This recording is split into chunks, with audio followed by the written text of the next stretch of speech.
do for myself and as a professor of practice for the Army, and in my doctoral dissertation supervision. I actually have a guy who's going to use this model in his dissertation with me as his supervisor, so it's going to get documented that way.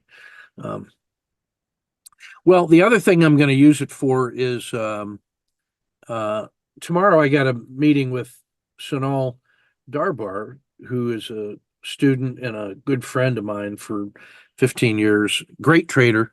She just got her hypnotherapy license in the UK. She just made a beautiful hour-long presentation on the use of hypnotherapy in trading and using the hypnotherapy as a way to define your own measures of performance, like putting indicators on yourself to monitor your mind state, to see how is that influencing the way that you trade. And so she does some hypnotherapy work to help uncover those things that ought to be indicators of your mental and emotional state. So we're gonna flip the roles around tomorrow, and I'm gonna be the student. She's gonna be the guide on this one.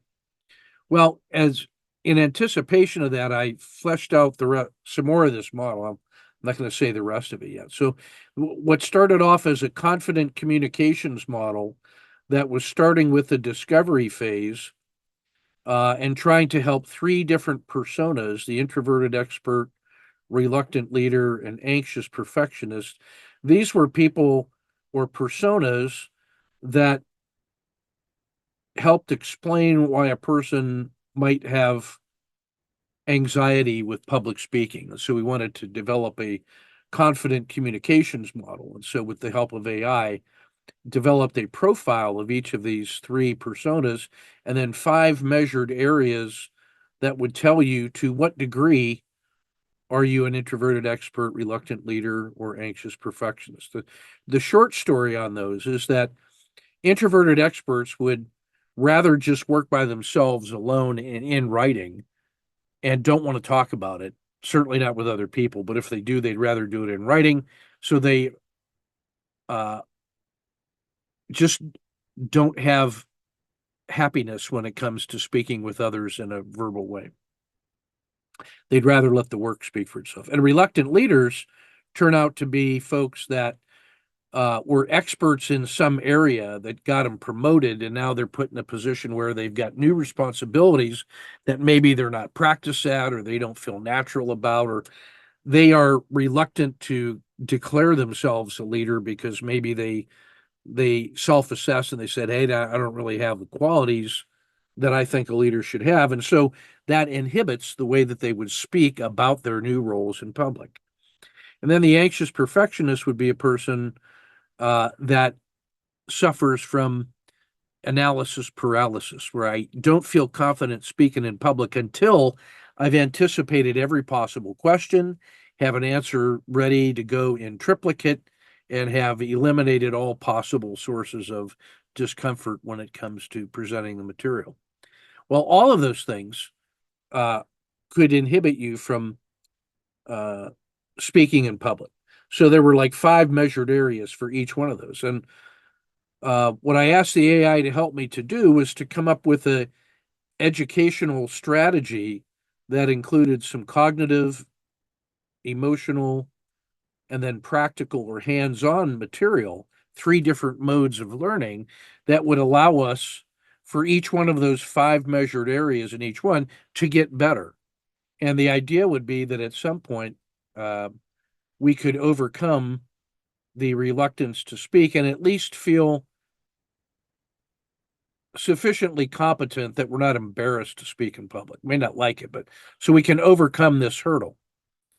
As I was thinking about that in a dream state overnight, I woke up and I realized, oh, there's actually a developmental phase in which once you've jumped over that wall, you are now over the fear and anxiety, but you now want to start developing various skills that will allow you to build on the foundational material that you developed in the discovery phase. And again, for each one of those, identified 5 measurable areas that would tell you to what degree do you manifest these qualities. And the personas that help us in this area is the persistent badger who has the resilience to keep going, has the thick skin to handle criticisms and shortcomings, and has the teeth and the claws to do the work. And don't get between me and my goal. Well, are we fully manifesting the qualities of a persistent badger, or is that the kind of emotional resilience that we need to work on?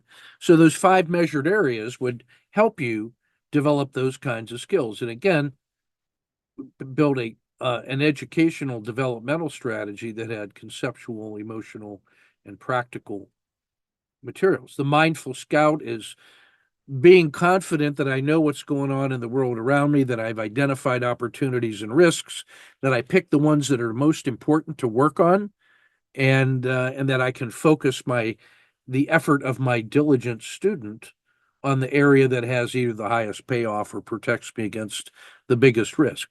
Well, once we've developed these skills, we're starting to get pretty competent, and then you start getting a glimpse in certain areas of what it's like to go into the world of performance. And this is not a solid wall that we're going to overcome, but there's actually little windows where as we gain proficiency in the developmental phase, we start getting a picture of the world beyond these limitations or beyond these barriers, where we can really concentrate on top level performance.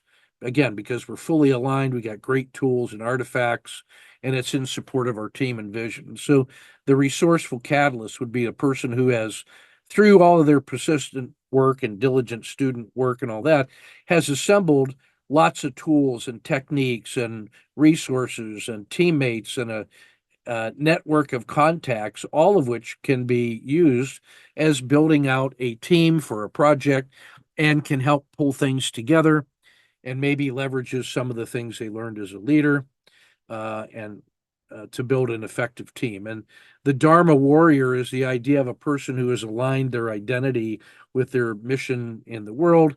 And so they have this very clear vision of what it is they're striving for. And so nothing's going to stop them with interfering with their best effort towards the thing that they know is genuinely their mission. It sort of takes the persistence of the badger and attaches it to a rock solid confidence about your vision, purpose, and meaning in life. And then this notion of the master craftsman who understands the use of his tools, has a good workshop, can adapt tools as needed for new ideas and opportunities, and can even create tools as required for new things that occur, and has sort of that humble professional pride and skill to use things just right. And it's sort of the diligent student who has taken all the good notes and is building artifacts. Now the master craftsman can put that into play. So you have this 3-phase model, which was really built around the idea of confident communications. But what I realized was that you have this inner world and an outer world. And in the outer world, that anxiety about communications in the external world really was a reflection of the way that you thought about your own level of proficiency and skill. And it was the internal world of your self-talk, which established the amount of confidence that you had about the thing that you were going to communicate about to the external world, where you're going to be judged by others. And our social reputation matters a lot to us, as we are social creatures, tribal creatures. And so we care about what other people think about us. Well, it turns out that the thing that links those two together is the communications model. And so if you are working on these cognitive, emotional, and practical elements of the developmental strategy so that you can speak in public, it turns out that you're improving the quality of your self-talk, your ability to look at chaos and complexity and uncertainty and begin to identify your instincts, and look at your assumptions and beliefs and your habits and your bias. And then you can start building hypotheses and theories and identify facts and reason about it and draw conclusions and test it with evidence so that you move into the world of confidence about the things that you claim to know to a certain limit, because we're going to be humble about that. Well, the way that you build that knowledge out of uncertainty towards a knowledge base is really the self-talk and that communications model. The way you get better at this helps you get better at communicating in the world. So what started off as a confident communications model really becomes a professional performance model. And the way that works is, once you figure out by looking around as a mindful scout and doing the homework and the diligence and persistence, and you figure out what your life goals are, and you start treating that as a master craftsman would, not only do you start getting better at all these things, but now whatever your particular gifts are, you can now start talking about those and help others get better. And all of that collaboration helps you achieve something like your vision. The other insight I had the other day was that if you then take a look at this as a holistic model, the things that originally started off as perhaps sources of anxiety turn out to be really powerful forces for good when it comes to being successful in the development phase and in the performance phase.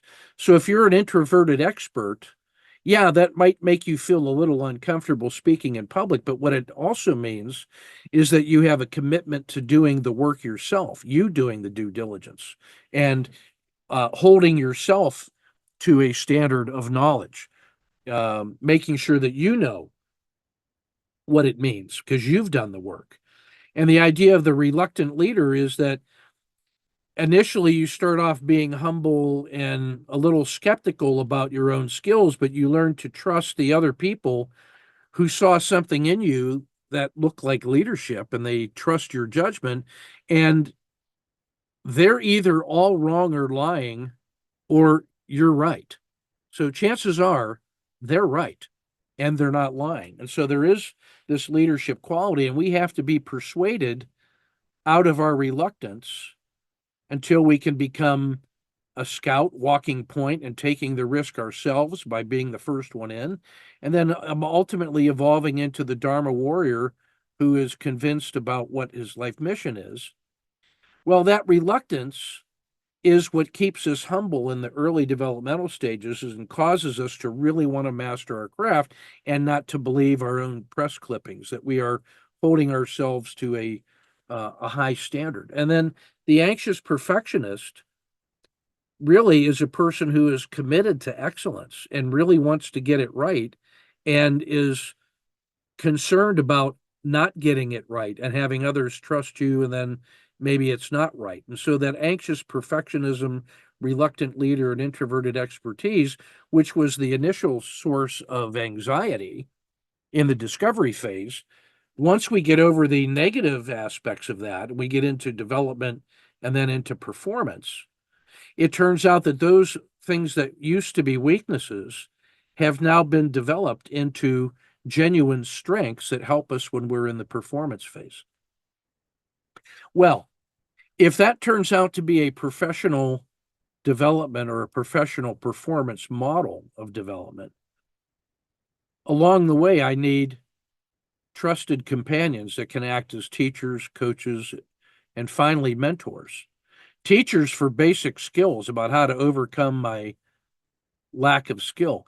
Coaching to help me develop better performance.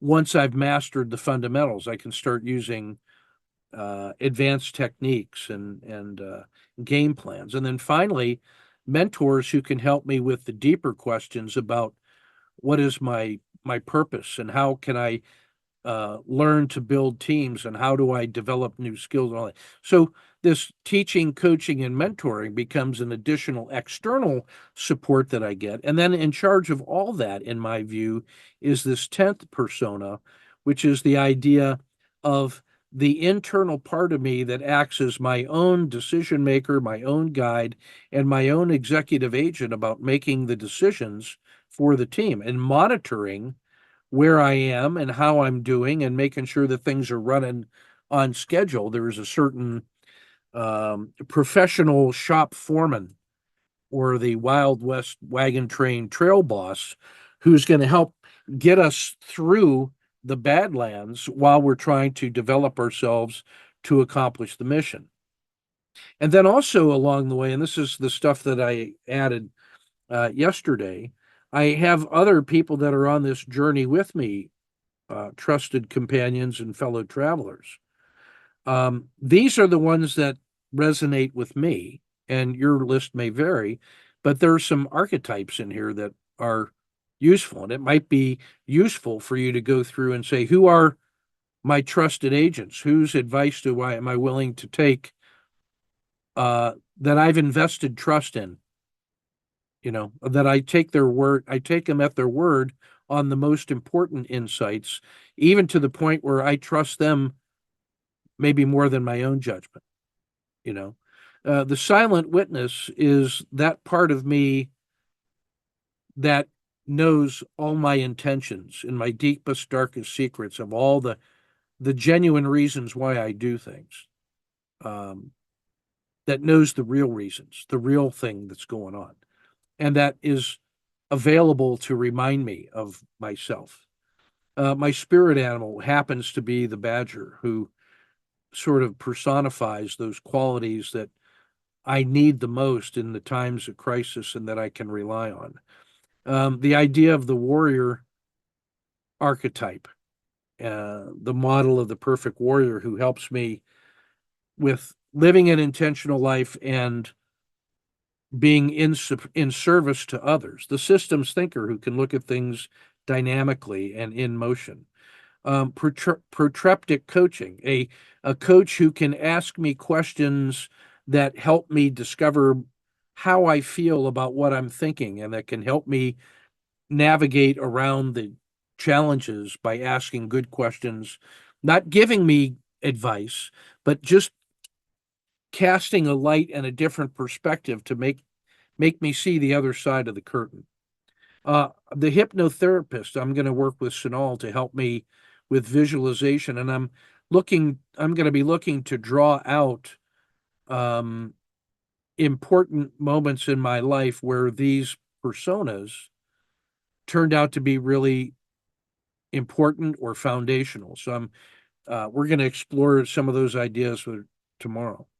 My medicine man, my advisor from Lakota Sioux, Mike Three Bears, who has helped me in my own vision questing and provided me a safe space to think out loud in public and to be myself and to learn to surrender to things as they are, to empty my bowl of things that are not necessary and are not part of my essential person, and then to recognize that when I'm in that zero state, that nothing is required unless I have an intention to do something else. But getting to that state of surrender and emptiness and nothing is sufficient unto itself to live the fully intentional life. And what I've learned from David Boji and the team about true storytelling is a way to communicate in public, in sacred spaces, to learn to trust and to build teams.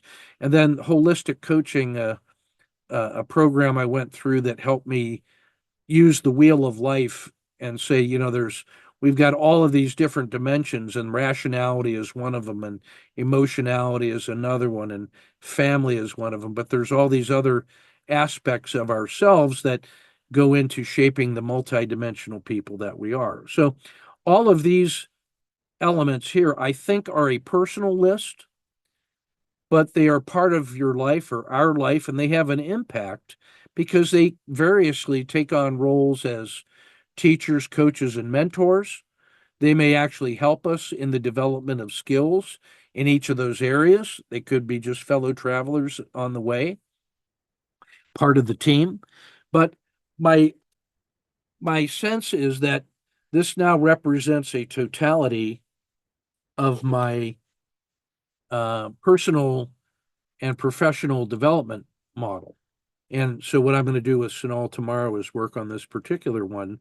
Um, I'm going to surrender to her guidance and direction and process to see what we can see through hypnotherapy and visualization and relaxation techniques, and see what that has to do to help me understand each of these other 9 elements of performance, the 10th element of the trail boss, and then the various roles that I take for others as a teacher, coach, and mentor. And oh, by the way, those turn out to be skills for developmental purposes anyway. If you're proposed to be a resourceful catalyst and a master craftsman, you got to be able to do that teaching, coaching, and mentoring as part of your own developmental process as well. So all of that is sort of under that watchful eye of the trail boss, who never loses sight of that mission and the route that we're taking to get there while we're going through this developmental model. We also got to cover the distance. We got to get through the Badlands. We got to get across the raging river. We got to find food and shelter. All of those survival and robustness and tough decision making, the trail boss element turns out to be an important part of this. It's connected to the reluctant leader and the mindful scout and the Dharma warrior. As we're developing our own individual learning, so we also got to have somebody that's doing project management and keeping us accountable to the team. So anyway, that in a nutshell is my overview of the professional performance model. Appreciate you letting me spend the time to get it right. What I find is after about 3 or 4 rehearsals of that at various times spontaneously, it gets to the point where I am really ready to say it for the record, in a live concert setting like that. And that's kind of what this one was. So I appreciate you giving me the time and space to do that. But I really see this connected to the work we're doing as traders and developing our skills as a tribe. I see it in the way that I coach my Army officers, my doctoral students, my soccer players. I spend a lot of time with the young guys, the young kids, who suffer from the negative aspects of some of these. And I try to help them see the positive sides of it as we move them towards out of fear and towards development and then high performance. And I talk about it with the kids that are helping me coach the younger players. And I use that to talk with parents. And my daughter's started her medical school training this week. Today was the second day. And this conversation, especially in this area, really she found to be very helpful to deal with the growing anxiety that she has been feeling for a couple of years as this day kept approaching and approaching and approaching. I mean, there was a time when she was seriously, considering going the route of financial management professional just in case the medical school stuff didn't work out, almost creating a reason to change pathways if it got too tough, and so I told her, hey, that's easy enough to do, the financial profession, you got all the chops, and you need to know that anyway, but just look at your internal calling and realize that you've got a lot of support skills and that you've studied the area and that you have shown your diligence as a student. So even though she was in those areas, we could already see that these other personas that are out there are already part of her repertoire that can actually reach back and help, or you can reach forward and pull some of those qualities back early. And so this is not really, you get these and then you get perfect. And then no, this is actually sort of this is a dynamic and an even a fluid model, which uh, reflects sort of my experience in life, that these things go in and out of phase depending on what part of your life that you're looking at. So anyway, that's what I've been doing this week. There's a book and a course coming out on this one as well. So, and you'd see yourself in, sorry, I mean, I see myself in all three stages, Yeah. even still, like the Oh yeah. profession I did for my entire life. I Yeah. I find I tilt more to the right, Yeah. or right. Mm-hmm. So I suppose what you're doing is I'm trying to leverage things. It was interesting what you said there too, because I'm trying to leverage things that I did well. To how do I bring that across to help Yeah. me not take so much time Yeah. when It's like we're if you've running the got these, trading? like in my life, I have four areas of operations. There's sort of army life and military. There's trading. There's the doctoral teaching, and then there's youth soccer and family community growth and all that. And it turns out that, if I were to draw this correctly as the ikigai, there are certain core elements that work in all four dimensions, like the values and the direction and the service to others, and being able to use resources from one dimension to work in the other.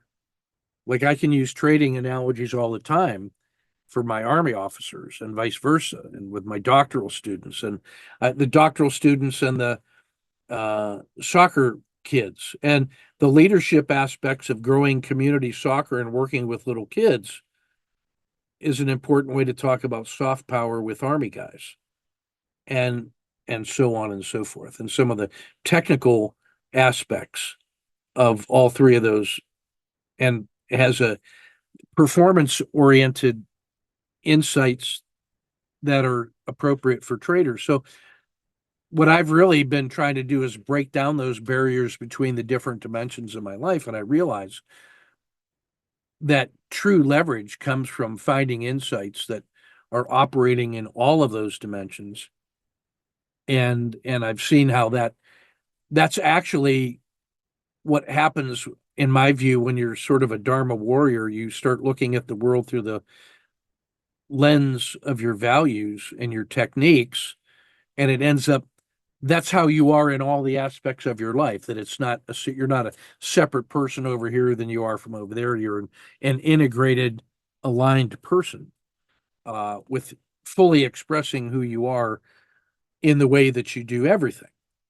So yeah, so as a teacher and a coach of traders, what I've noticed is helping guys that had developed some professional competence in their adult life for 10, 15, 20, 30 years, and are now looking to shift over into the profession of trading. Well, there's always some overlap between your profession and your trading, but it's not 100%. There are some things in some professions which, if you brought that into trading, would be counterproductive. And there are some things that you do as a trader that you would never do in your profession. I'm thinking of doctors and lawyers, especially, that the requirement to be so certain as a doc, you can't bring that same level of zero defect into trading, or you end up falling into that perfectionist trap. You have to learn how to use the law of large numbers and statistical advantage, and that good enough actually is good enough, and that you should be looking for more opportunities to be good enough, as opposed to fewer opportunities of specialization, fewer areas of specialization in order to be closer to perfection. So it turns out Like it would be better to have 5 patterns that were pretty good that could work on 5 different markets, as opposed to over specializing in just one market with just one pattern that worked in that one little narrow area perfectly, and then you could make a big killing. Yeah, but what do you do when the market's not in that area? What if the market has wandered over to this area? Well, I'd rather have 5 areas in which I'm pretty good, good enough, so that I always have opportunities. And now I can get more of a smooth equity curve than hit the home run and then keep searching, got one, that kind of stuff. So I say that just to say that in the development of professional skill in trading, there are things that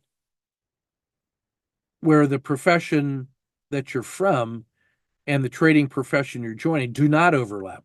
But there's also lots of other areas in which the expertise from this area has a direct payoff in trading.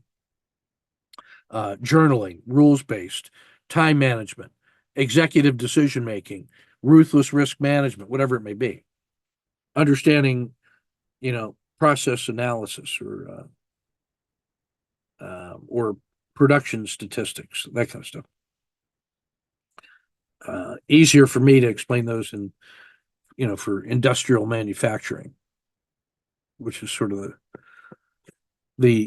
I came out of that as unskilled labor.